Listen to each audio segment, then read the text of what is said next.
All right.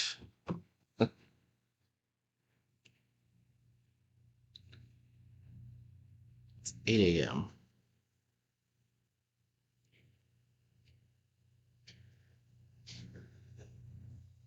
Yeah. Let's see.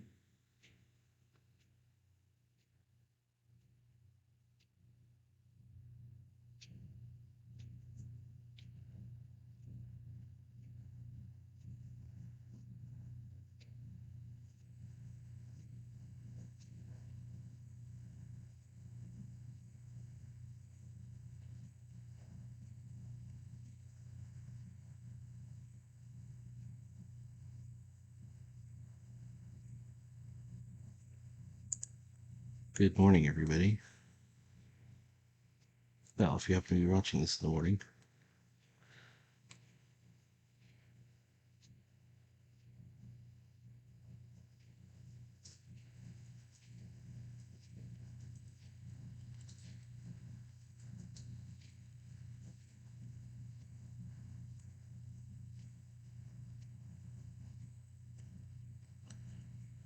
this is the second panel on this.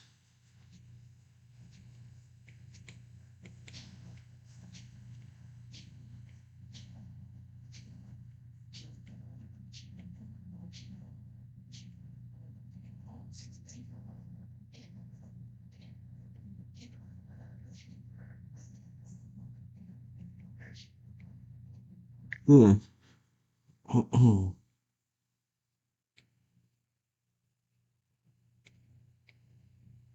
I'm still reading Dragon Ball Z,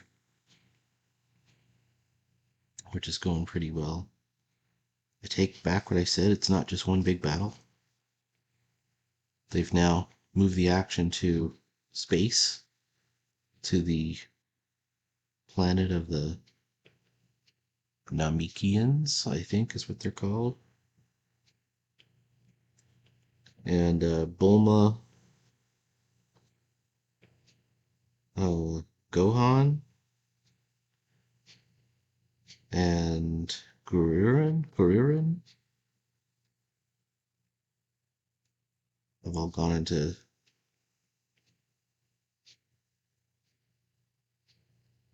basically try to convince the Namekians to give them the Dragon Balls so that they can use them to resurrect their friends who got killed in the previous battle.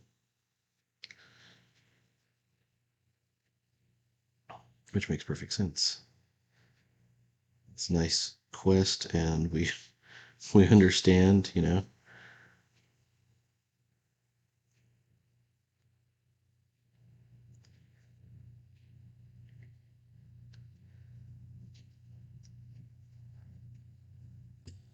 And then Goku goes to go try and catch up with them. I guess there's even like a scene where Bulma gets on a some kind of subspace radio and kind of explains the situation back to the people on Earth. Which, like, if this were a role playing game, I'm not sure you would be allowed to do that. Makes sense though. Okay, well, that's an easy panel, but where's all of the texture? That's what we gotta do.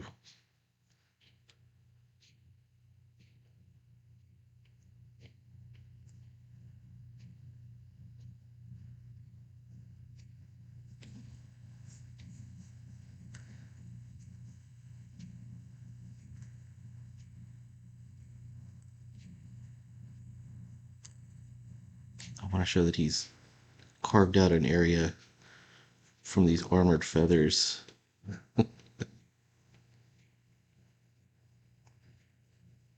And then he's going in for the bite. And I've got these two big action lines, like these two big action lines. I'm going to bring them back in a second, but I might end up deleting that feather.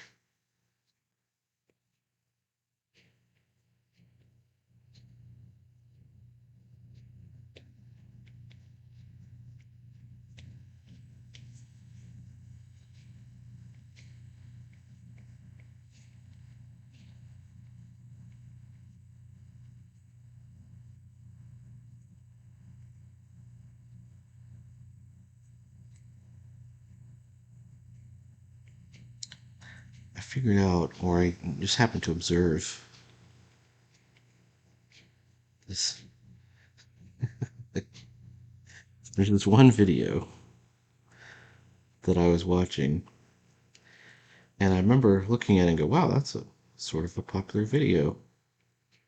It's got put out pretty much. It's got 1,900 views. And then I looked the next day and I just happened to notice the same one.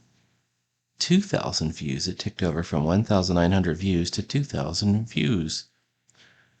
And so I go and I go, that's a lot of views. Must be have a lot of subscribers. So I look at the subscribers. It's like over 100,000 subscribers. Makes sense. Last night popped up again. But here's the here's the interesting part. It's only 500 views, 500 something. That seems odd. I distinctly I remember seeing it go from 1,900 to 2,000. So then I go and I look at the channel. 52,000 viewers or subscribers, 52,000 subscribers. Now, this person does not get a lot of action, like his comments and engagement on the videos. And of the action I noticed, I actually recognized some of the people commenting. So I thought this seems weird. So I go to bed. I wake up this morning and I'm like, did I just imagine that? So I go and I look again. This time it says 300 and something views. Same amount of subscribers. How did the view numbers go down?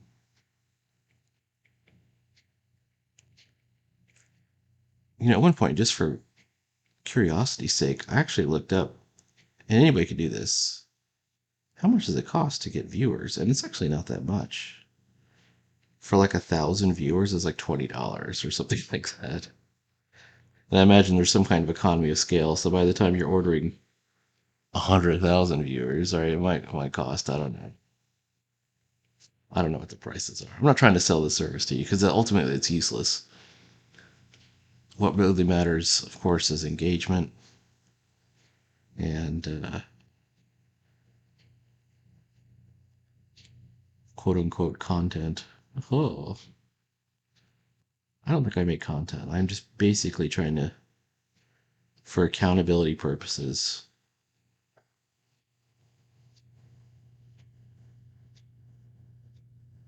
record,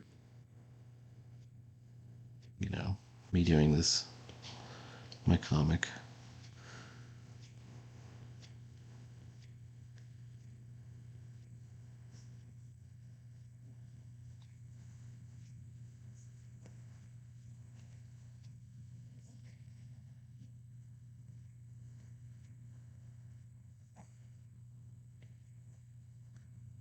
Solution has always been brute force.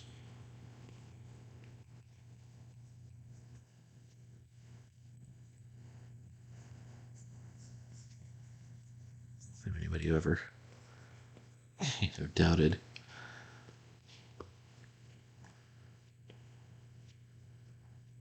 that I could do it, they could see me doing it. And if they doubted that I could do it every day, they can see me doing it literally every day. But really, it's not all about that. Like I said, this is sort of a self-accountability kind of thing. Keeps me motivated.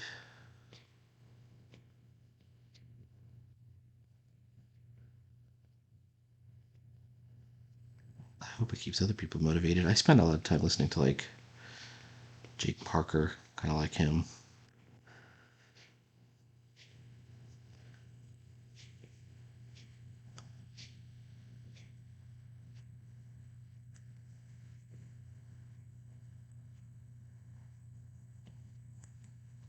There's similar.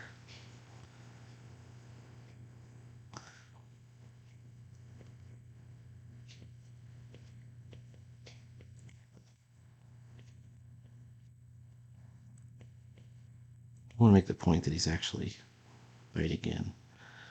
When I was doing role-playing games a lot, there was a guy that actually I wasn't that fond of, but he had a really insightful quote. Um,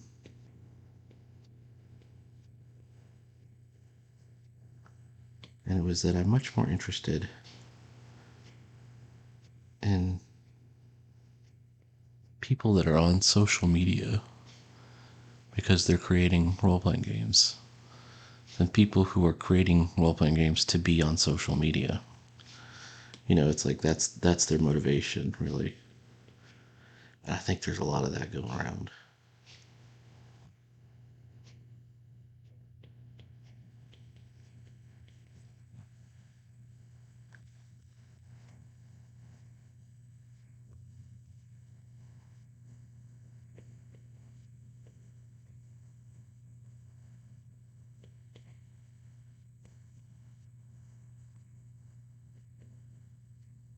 You can see it even with people that kind of like. There's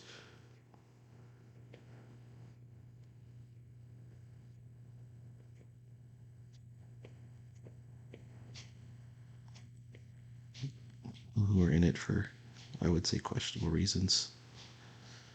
Um,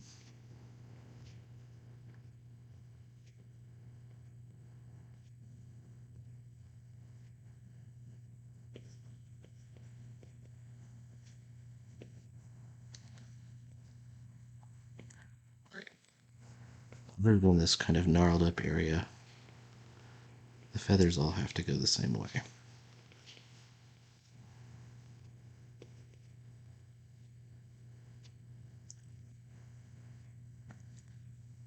This feather.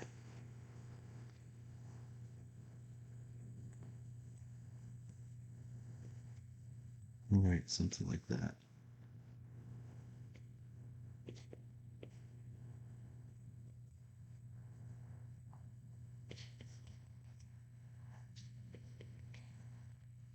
It's like being bitten by a flea or something.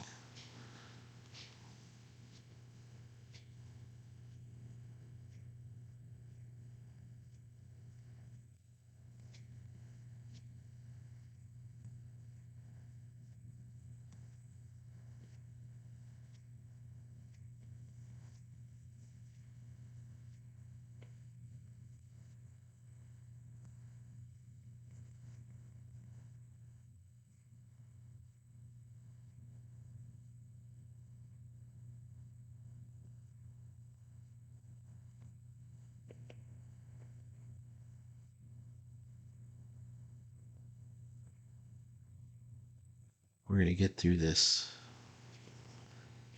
today. I may not be able to finish this whole panel today, but I will.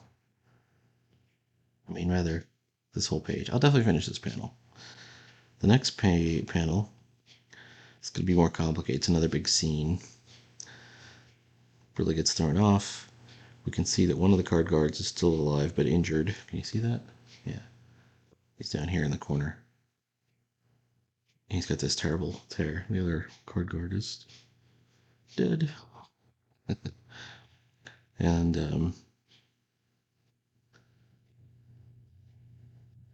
the Jub's attention is suddenly shifted. All that said, I'm going to have the Jub kind of run off after this. So we can do some more character development and bring the frog guy back. I might even bring the princess back. I think I might actually have. Well, I'll have to think about it. I might bring the princess and the one frog. So it'll be Waldheim and the other frog. And then they're going to somehow give him his Vorpal blade.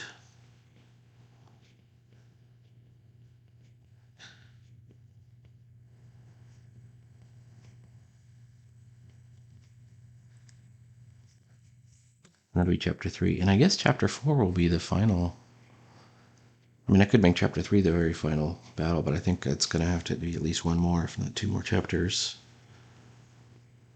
to sort of take care of the Jub Jub.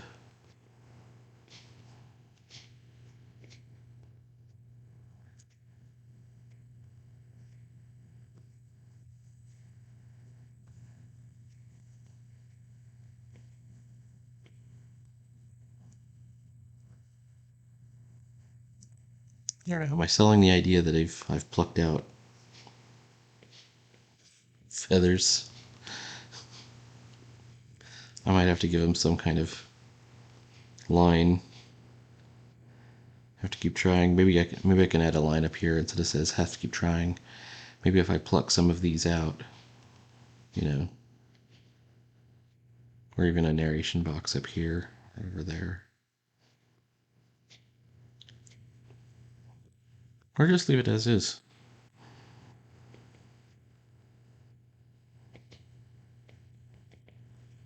I'll go ask on the Discord what people think.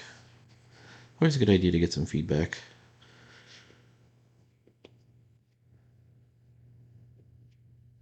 When you're still in the creative process. The secret is qualified feedback. A lot of people just don't care.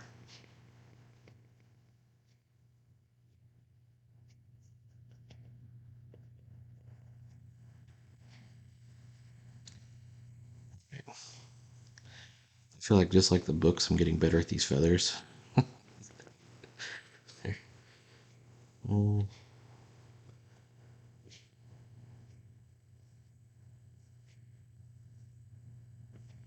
at least faster. I don't know if I'm getting better with them.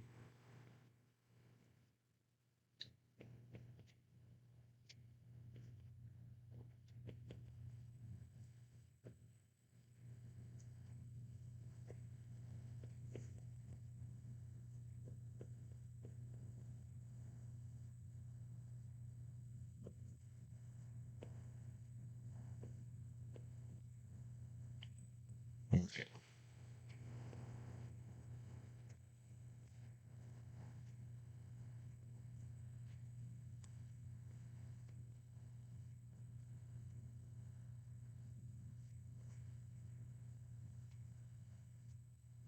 One of the strangest dreams this morning.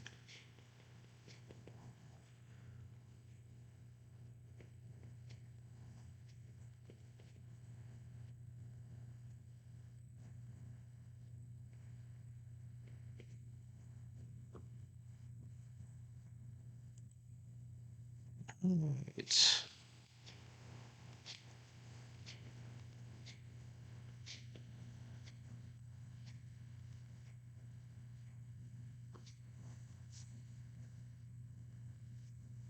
I was looking at, in this case, it was a couple of pages from Red Room, Ed Piskor, and he had a two-panel sequence, and one of them had like the action, the focus lines, but the other one had just a black background, and I'm wondering if I just throw in a black background, it's the middle one, it'd be the right one to do it. So, you know, if lightish panel, dark panel, light panel, need a nice contrast. So I might still do that.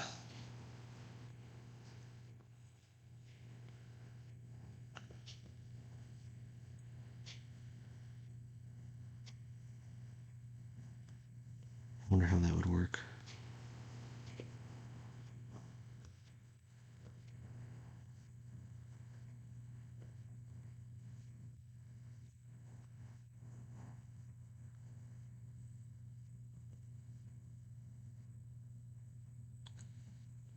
In a color comic, I kind of know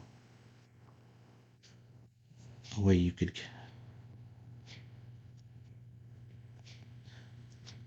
me switching it, you know, the background color.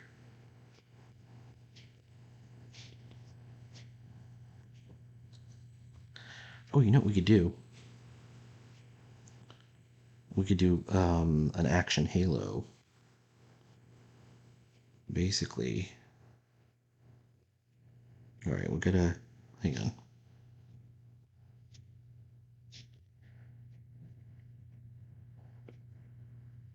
Oops.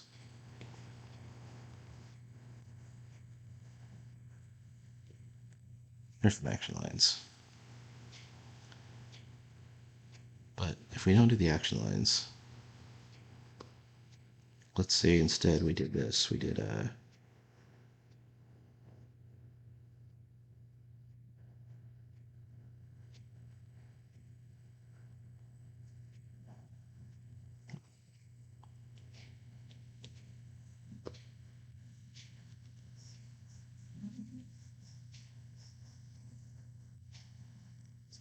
these have good solid outlines.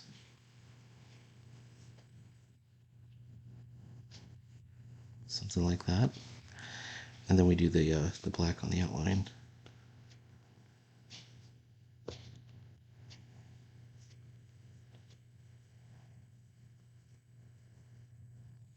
So for example here,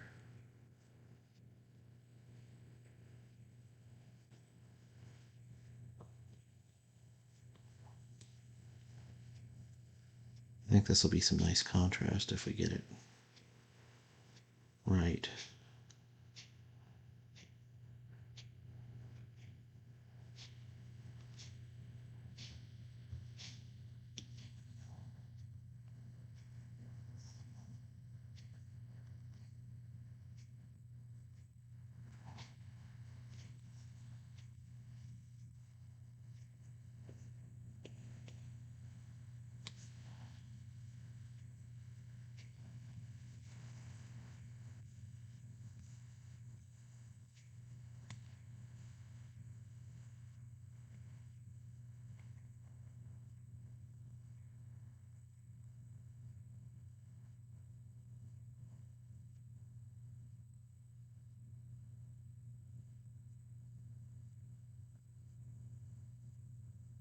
The more thing to do would be to put those on their own layer, but when did I tell you I was smart? All right, here we go. Now we're tangenting. Tangent. All right.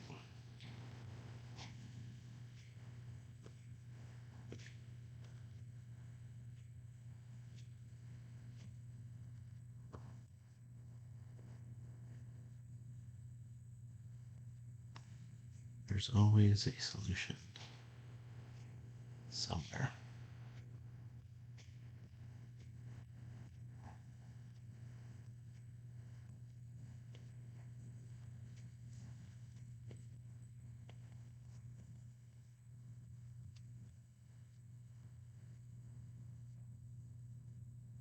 All right, let's see if I can do this without ruining it.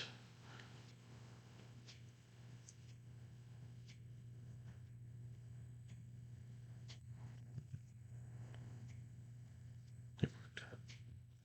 Don't worry about it too much, but we'll fix this in the when we get to the bubbles.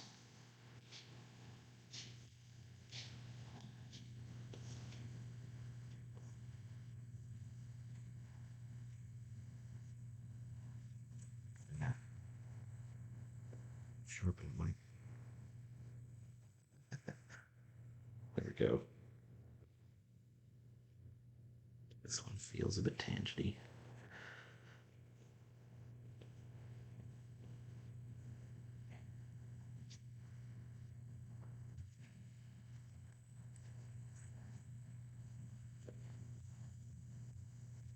It's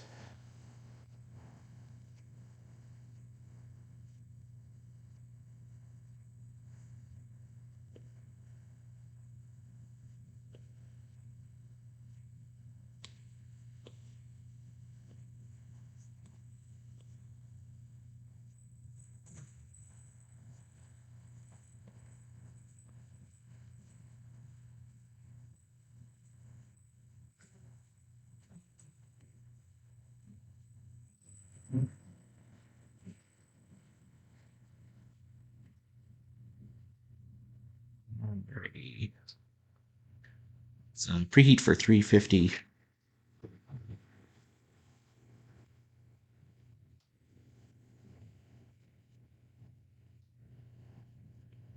Okay.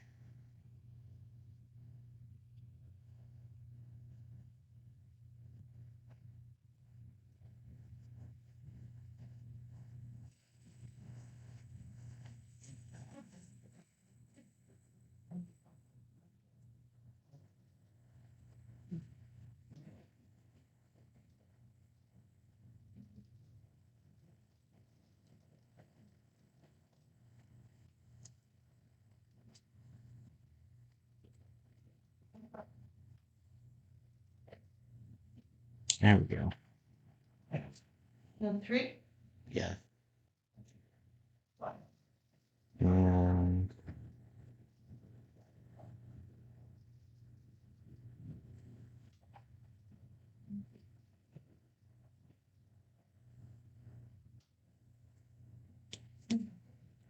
back to ink.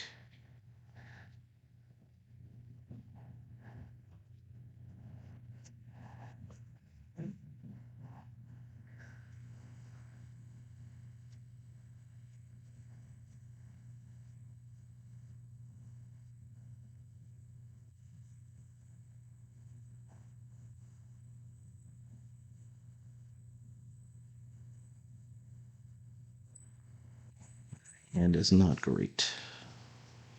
Am I in the ink layer? I am.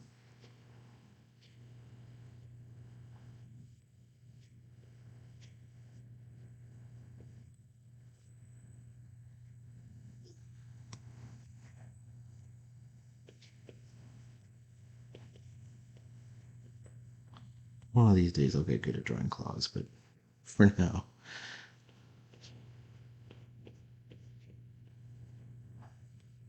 For now, it is what it is. Okay.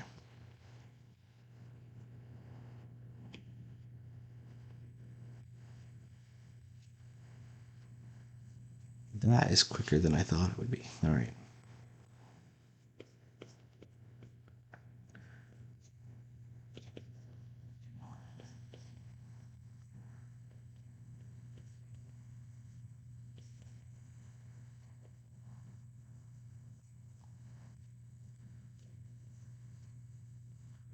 At this point in my life,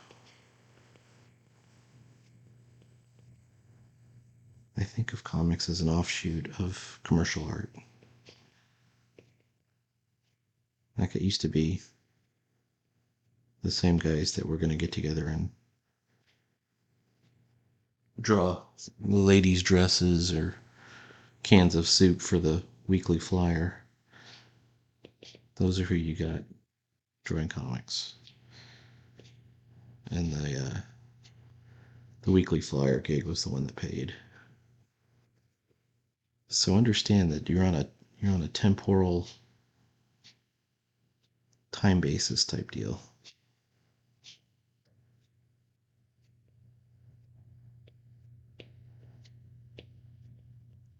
And so I think these sort of overly referenced and painted comics, the bane of Alex Ross, haven't really done good things. You know, since the days of the daily newspaper strips or whatever.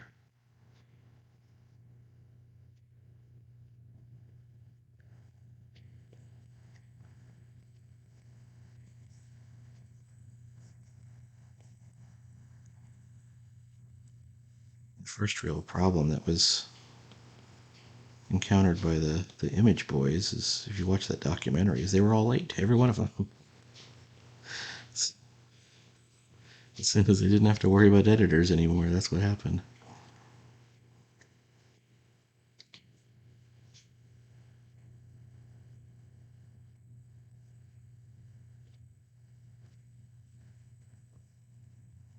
Well, there's something about making it temporal, periodical nature, a kind of illustrative urgency to it. Like webcomics still has that. Oh, whoops. I realize what I'm doing wrong is I'm not using the right brush. I should use my actual brush. The one that acts like a brush.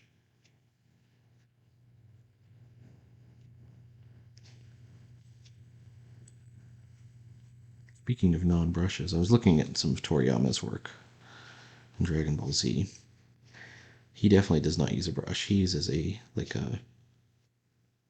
some kind of monoline pen, felt tip marker, something like that.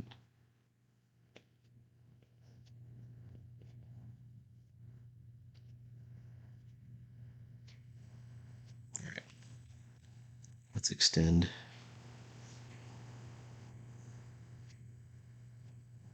Whoops. Too far.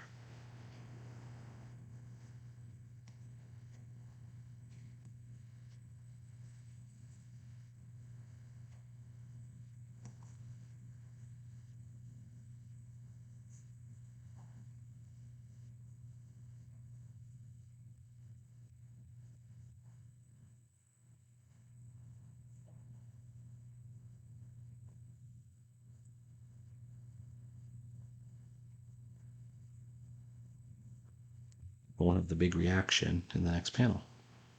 Oops, here's the next panel. There we go. I'm at 30 minutes. 31, that's good enough for the video, but I'll keep working. Please like, follow, and subscribe. We'll see more action with Brillick. More cynical commentary as it occurs to me. It's not really cynical. I believe in you. That's our next panel coming up. Talk to you later.